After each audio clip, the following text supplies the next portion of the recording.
Hello दोस्तों, स्वागत है आपका हमारे यूट्यूब चैनल स्टडी होम पर। दोस्तों, मध्यकालीन भारत का इतिहास के इस वीडियो में आज हम डिस्कस करेंगे दिल्ली सल्तनत का अंतिम वंश लोधी वंश। दोस्तों, इससे पहले के वीडियो में हम डिस्कस कर रहे थे सैयद वंश को।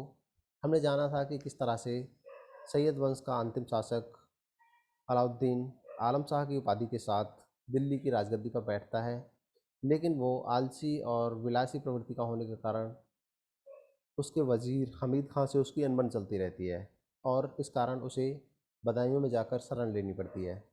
इसी बीच उसका वजीर हमीद खां बहलोल लोदी को दिल्ली पर शासन करने के लिए आमंत्रण देता है और दिल्ली आने के कुछ दिन बाद बहलोल लोदी हमीद खां की हत्या करवा देता है और इस तरह से पूरे दिल्ली पर अपना अधिकार कर लेता है और इस तरह से बहलोल लोदी के द्वारा लोधी वंश की स्थापना होती है। तो दोस्तों, आइए शुरुआत करते हैं लोधी वंश की। दोस्तों, लोधी वंश की स्थापना दिल्ली की गद्दी पर अधिकार करने वाले बहलोल लोदी ने 1451 ईस्वी में की थी। यह वंश 1526 तक सत्ता में रहता है और सफलतापूर्वक शासन करता है।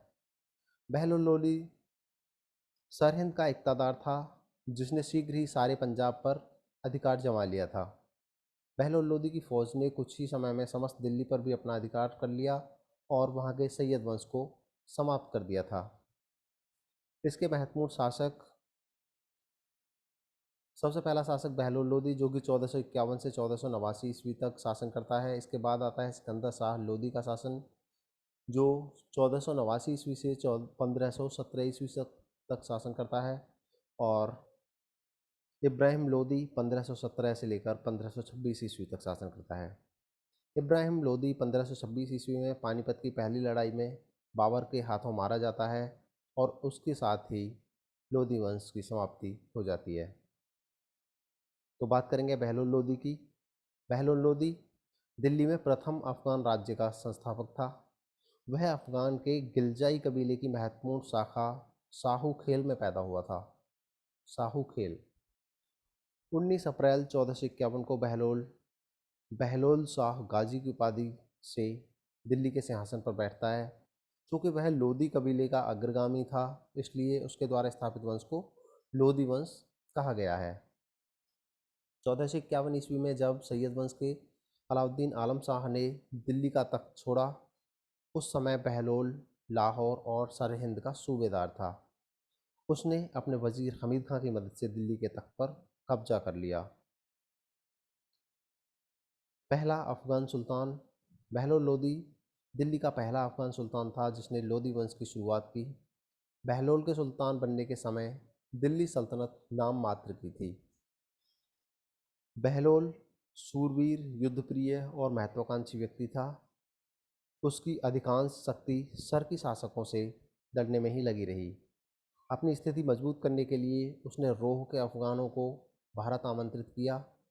अपनी स्थिति कमज़ोर देखकर बहलोल ने रोह के अफगानों को यह सोचते हुए बुलाया था कि वे अपनी गरीबी के कलंक से छूट जाएंगे और मैं आगे बढ़ सकूंगा। अफगान इतिहासकार अब्बास खां सरवानी लिखता है कि इन फरमानों को पाकर रोह के अफगान सुल्तान बहलोल की खिदमत में हाजिर होने के लिए टिड्डियों के दल की तरह आ गए थे।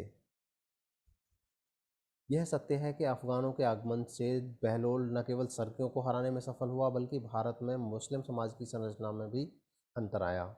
उत्तर और दक्षिण दोनों ओर अफगान बहुसंख्यक और महत्वपूर्ण हो गए थे। बहलोल लोदी ने रोह के अफगानों को योग्यता के अनुसार जागीरें प्रदान की। उसने जौनपुर, मेवाड़, संभल तथा रेवाड़ी पर अपनी सत्ता फिर से स्थापित की और दोआब के सरदारों का दमन किया। उसने ग्वालियर पर भी कब्जा कर लिया था। इस प्रकार उसने दिल्ली सल्तनत का पुराना दरबार एक प्रकार से फिर से कायम किया। वह गरीबों से हमदर्दी रखता था और विद्वानों का आश्रयदाता था। दरबार में शालीनता और शिष्टाचार के पालन पर जोर देकर तथा अमीरों को अनुशासन में बांधकर उसने सुल्तान की प्रतिष्ठा को बहुत ऊपर उठा दिया था। उसने दोआब के विद्रोही हिंदुओं का कठोरता के साथ दमन किया, बंगाल के सूबेदार तुगरिल खां को हराकर मार डाला और उसके प्रमुख समर्थकों को बंगाल की राजधानी लखनऊ के मुख्य बाजार में फांसी पर लटकवा दिया। इसके उपरांत अपने पुत्र बुगरा खां को बंगाल का सूबेदार नियुक्त करके यह चेतावनी दे दी कि उसने भी यदि विद्रोह करने का प्रयास किया तो उसका भी यही हश्र होगा जो कि तुगरिल खां का हो चुका है।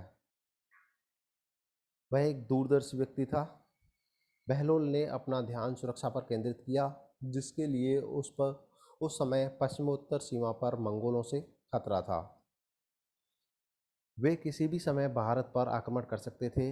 अतः बहलोल ने अपने बड़े लड़के मोहम्मद खां को सुल्तान का हाकिम नियुक्त किया और स्वयं भी सीमा के आसपास ही पड़ाव डालकर रहने लगा। उसका डर बेबुनियाद नहीं था, क्योंकि मंगोलों ने 1278 ईस्वी में भारत पर आक्रमण करने का प्रयास किया था, किंतु शाह आलम मोहम्मद खां ने उसे पीछे खदेड़ दिया और 1485 ईस्वी में पुनः आक्रमण कर वह मुल्तान तक बढ़ाई और उसने शहजादे पर हमला करके उसे मार डाला। मीन्स उसके लड़के मोहम्मद खां को उन्होंने मार डाला था। सुल्तान के लिए, जो कि अपने बड़े बेटे से बहुत ज़्यादा प्यार करता था और यह उम्मीद लगाए बैठा था कि यही उसका उत्तराधिकारी होगा, यह उसके लिए एक बहुत ही बड़ा आघात था। बहलोल की अवस्था उस समय 80 वर्ष की हो चुकी थी और वह पुत्र शोक में इस कारण से उसकी मृत्यु हो जाती है। सहृदय व्यक्ति के रूप में बहलोल अपने सरदारों को मनसद ए अली कहकर पुकारता था, मसनद ए अली कहकर पुकारता था। बहलोल लोदी का राजत्व सिद्धांत समानता पर आधारित था। वह अफगान सरदारों को अपने समकक्ष मानता था। वह अपने सरदारों के साथ वह अपने सरदारों के खड़े रहने पर खुद भी खड़ा रहता था। बहलोल लोदी ने बहलोली सिक्के का प्रचलन करवाया, जो अकबर के समय तक उत्तर भारत में विनिमय का प्रमुख साधन बना रहा। बहलोल लोदी धार्मिक रूप से सहिष्णु था। उसने सरदारों में कई प्रतिष्ठित सरदार हिंदू थे। इनमें राय प्रताप सिंह, राय करण सिंह, राय नर सिंह और राय त्रिलोक चंद और राय दादू प्रमुख हैं। इसके बाद आता है सिकंदर लोदी। सिकंदर लोदी बहलोल लोदी का पुत्र और उसका उत्तराधिकारी था। उसका मूल नाम निज़ाम खां था और यह 17 जुलाई 1489 ईस्वी को सुल्तान सिकंदर शाह की उपाधि के साथ दिल्ली के सिंहासन पर बैठता है। वह एक स्वर्णकार हिंदू माँ की संतान था। धार्मिक दृष्टि से सिकंदर लोदी असहिष्णु था। वह विद्या का पोषक व प्रेमी था और गले की बीमारी के कारण 21 नवंबर 1517 को उसकी मृत्यु हुई थी। सिकंदर लोदी के विजय अभियान। सिंहासन पर बैठने के उपरांत सुल्तान ने सर्वप्रथम अपने विरोधियों में चाचा आलम खां, ईसा खां, आजम हुमायूं, जो कि सुल्तान का भतीजा था, और जालरा के सरदार तातार खां को परास्त किया था। सिकंदर लोदी ने जौनपुर को अपने अधीन करने के लिए अपने बड़े भाई बारबक शाह के खिलाफ अभियान किया, जिसमें उसे पूर्ण सफलता मिली।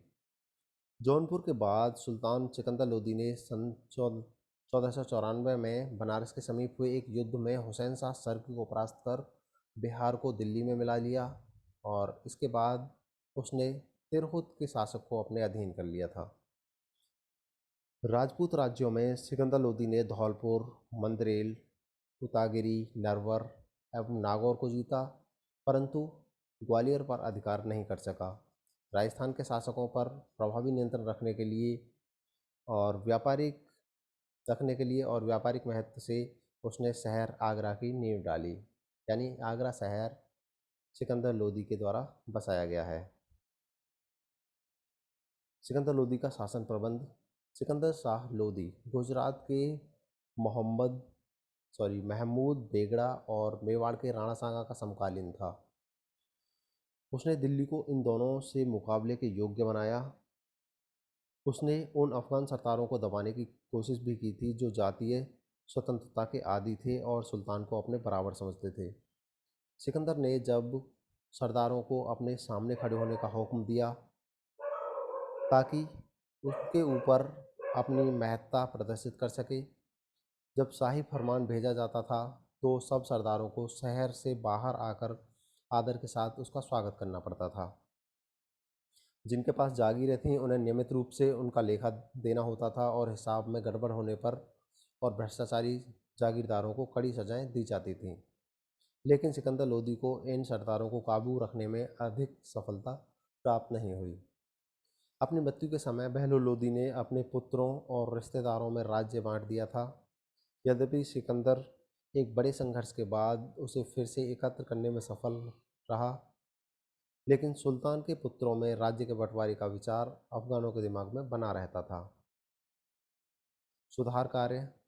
सिकंदर शाह ने भूमि के लिए एक प्रमाणिक पैमाना गजे सिकंदरी का प्रचलन किया, जो कि 30 इंच का था। उसने अनाज पर से चुंगी हटा दी और अन्य व्यापारिक कर हटा दिए, जिससे अनाज, कपड़ा एवं आवश्यकता की अन्य वस्तुएं सस्ती हो गईं। सिकंदर लोदी ने खाद्यान्न पर से जकात कर हटा लिया और भूमि में गड़े हुए खजाने का कोई हिस्सा नहीं लिया। अपने व्यक्तित्व की सुंदरता बनाए रखने के लिए सुल्तान दाढ़ी नहीं रखता था। सिकंदर लोदी ने अफगान सरदारों से समानता की नीति का परित्याग करके श्रेष्ठता की नीति का अनुसरण किया और सिकंदर लोदी सल्तनत काल का एकमात्र सुल्तान हुआ जिसने जिसने खुम्स में से कोई हिस्सा नहीं लिया। उसने निर्धनों के लिए मुफ्त भोजन की व्यवस्था कराई। उसने आंतरिक व्यापार कर को समाप्त कर दिया और गुप्तचर विभाग का पुनर्गठन किया। एक असहिष्णु व्यक्ति के रूप में धार्मिक दृष्टि से सिकंदर लोदी असहिष्णु था। उसने हिंदू मंदिरों को तोड़ा और वहां पर मस्जिदों का निर्माण करवाया था। एक इतिहासकार के अनुसार सिकंदर ने नगरकोट के ज्वालामुखी मंदिर की मूर्ति को तोड़कर उसके टुकड़ों को कसाईयों को मांस तोलने के लिए दे दिया था।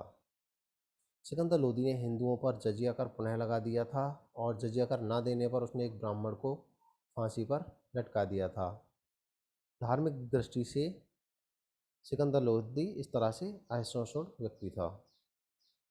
मृत्यु। जीवन के अंतिम समय में सुल्तान सिकंदर शाह के गले में बीमारी होने के कारण 21 नवंबर 1517 ईस्वी को उसकी मृत्यु हो जाती है। आधुनिक इतिहासकार सिकंदर लोदी को लोदी वंश का सबसे सफल शासक मानते हैं।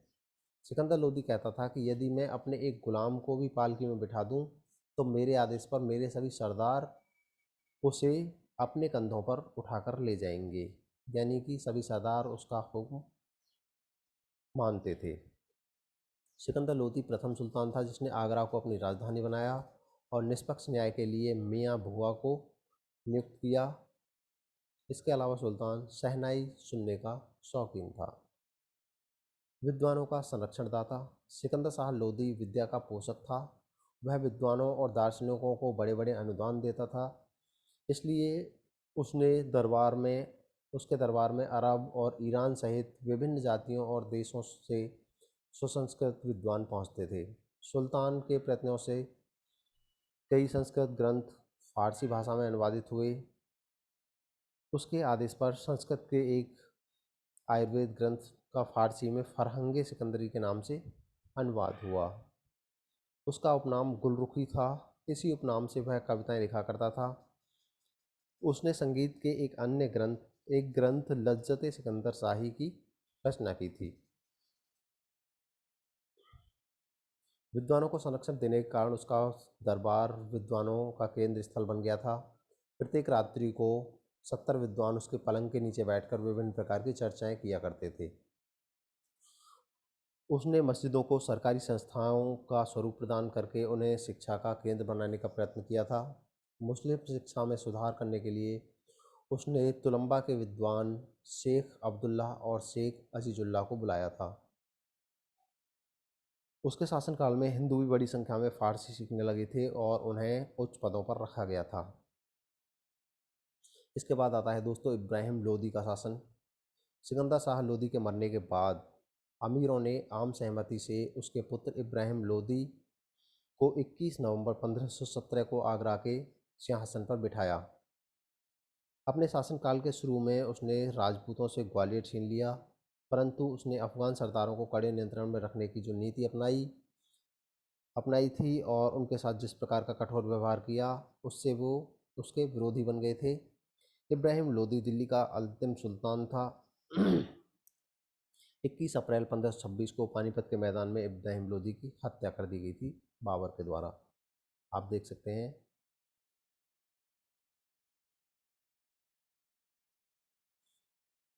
असफलता। इब्राहिम लोदी ने राज्य का विभाजन करके अपने भाई जलाल खां को जौनपुर का शासक नियुक्त किया था, परंतु बाद में जौनपुर को उसने अपने राज्य में मिला लिया। सिंहासन पर बैठने के उपरांत इब्राहिम ने आजम हुमायूं शेरवानी को ग्वालियर पर आक्रमण करने हेतु भेजा। वहां के तत्कालीन शासक विक्रमजीत सिंह ने इब्राहिम की अधीनता स्वीकार कर ली। मेवाड़ के शासक राणा सांगा के विरुद्ध इब्राहिम लोदी का अभियान असफल रहा। खतौली के युद्ध में इब्राहिम लोदी और राणा सांगा के बीच युद्ध होता है, जिसमें इब्राहिम लोदी की हार हो जाती है। इस युद्ध में राणा सांगा अपना बायां हाथ खो देते हैं। पराजय और मृत्यु। इब्राहिम के असंतुष्ट सरदारों ने पंजाब का शासक दौलत खां लोदी और इब्राहिम लोदी के चाचा आलम खां ने काबुल के तैमूरी वंश के शासक बाबर को भारत पर आक्रमण करने के लिए निमंत्रण दिया। बाबर ने यह निमंत्रण स्वीकार कर लिया और वह भारत आया। 21 अप्रैल 1526 को पानीपत के मैदान में इब्राहिम लोदी और बाबर के मध्य हुए एक भयानक संघर्ष में लोदी की बुरी तरह हार हुई और उसकी हत्या कर दी गई। इब्राहिम लोदी की सबसे बड़ी दुर्बलता उसका हठी स्वभाव था। उसके समय की प्रमुख विशेषता उसका अपने सरदारों से संघर्ष था।